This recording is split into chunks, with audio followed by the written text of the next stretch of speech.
As you already know, the consequences of the British Brexit strategy have been far-reaching, affecting both the UK and the EU.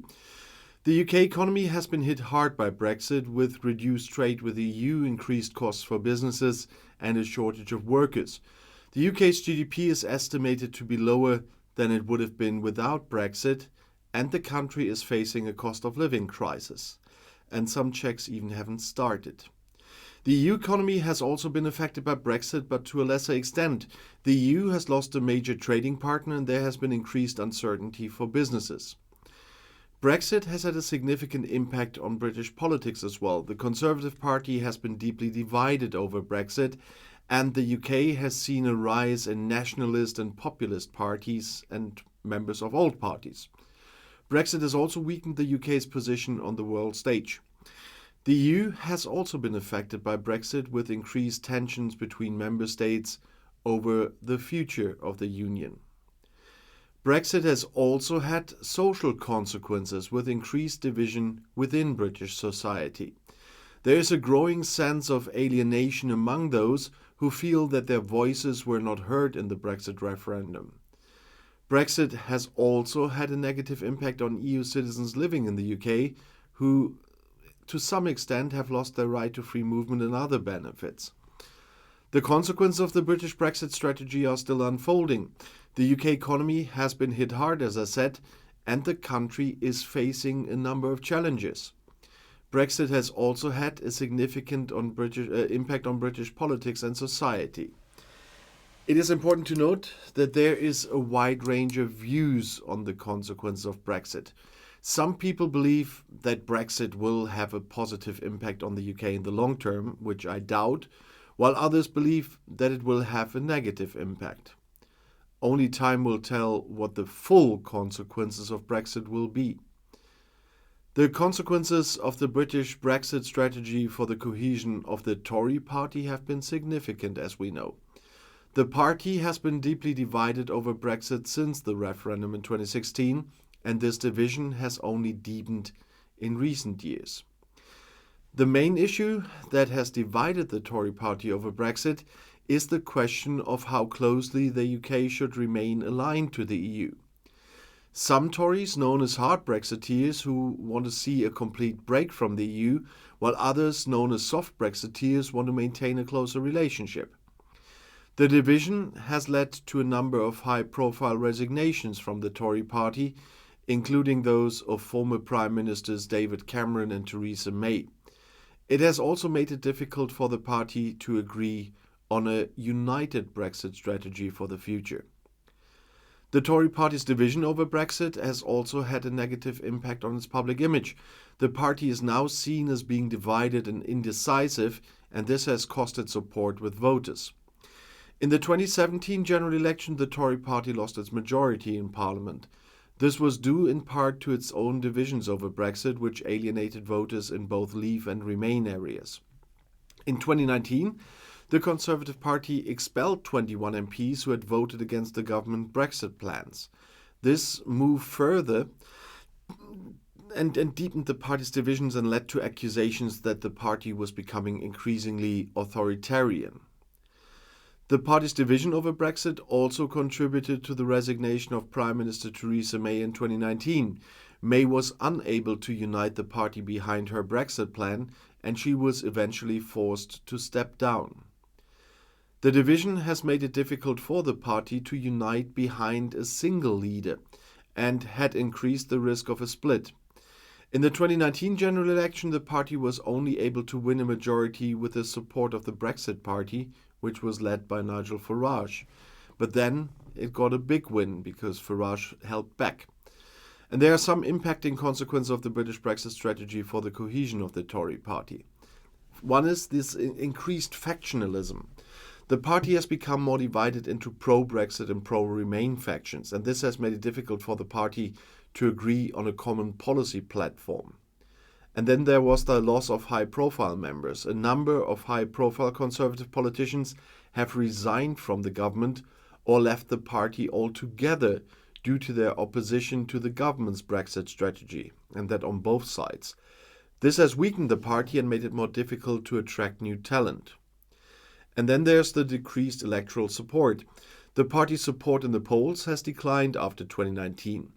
This is likely due to the divisions within the party over Brexit, as well as the public's dissatisfaction with the government's handling of Brexit and handling of the truth.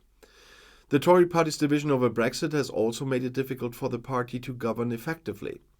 The party has had to rely on the support of other parties, such as the Democratic Unionist Party, to pass legislation. This has made the government less stable at some time and has led to further uncertainty for businesses and consumers. Overall, the consequences of the Brexit strategy in Britain for the cohesion of the Tory party have been significant. The party has indeed been deeply divided over Brexit, and this division has only deepened in recent years. This has had a negative impact on the party's public image and has made it difficult for the party to govern. It is difficult to say what the long-term consequences of Brexit will be for the Tory party. At the moment, it looks like they are moving further and further to the right. However, it's clear that the party will need to find a way to heal its division over Brexit if it wants to remain successful in future elections. The consequences of the British Brexit strategy for the cohesion of the Labour Party have also been significant. The party has also been divided over Brexit since the 2016 referendum, and this division at a time has led to increased factionalism and a decline in electoral support. We could see this 2019. One of the main reasons for the Labour Party's division over Brexit was the electoral geography. The party's core support base is in the major cities and in working class areas, which voted overwhelmingly for Leave in the referendum. However, the party also has significant support in more affluent areas and among Remain voters. The division has made it difficult for the Labour Party to agree on a common Brexit policy. The party's former leader, Jeremy Corbyn, was a lifelong Eurosceptic, but he also faced pressure from Remain supporters within the party. And this pressure led to the party adopting a relatively ambiguous Brexit policy, which was seen by many as unsatisfying to both Leave and Remain voters, and it still is. The Labour Party's division over Brexit also contributed to its defeat in the 2019 general election. The party lost a number of seats in Leave voting areas to the Conservative Party, and the Brexit Party helped there. The Labour Party is currently under new leadership, and its new leader, Keir Starmer, has pledged to unite the party behind a clear Brexit policy. Labour's chances of winning the next general election because of Tory Brexit politics are good. The Conservatives, as I said, have been deeply divided over Brexit, and this division has led to a loss of public trust. The Conservatives have also been criticised for their handling of the economy, which has been hit hard by Brexit, even if some Brexiteers deny that. Labour has benefited from the Conservatives' problems. The party has seen a surge in support among Remain voters, and it has also made gains among Leave voters who are unhappy with the government's handling of Brexit. In the most recent polls, Labour is leading the Conservatives by a significant margin. However, it's important to note that opinion polls can be wrong, and the next general election is still over a year away. But some factors that could help Labour win the next general election are there. The Conservatives' division over Brexit, the Conservatives' poor handling of the economy, and there are some factors at least that could hinder Labour's chances of winning this next general election. And that's the Conservatives' strong electoral base, which is still there, and the possibility of a split in the opposition vote. The unpredictability of British politics is a big topic as well. Overall, Labour's chances of winning the next general election are good, but the result is far from certain. The Conservatives are still the governing party, and they have a lot of resources at their disposal.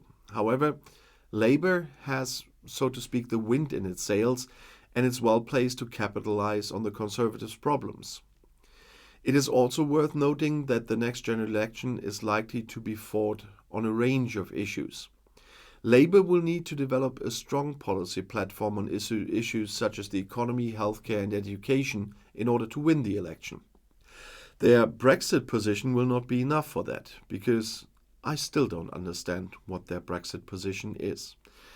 And if you want to see another video, it's right here in the end screen. If you want to visit me on my newest channel, which is doing quite well, it's up there. Anyway, I'll see you there. I'll be back.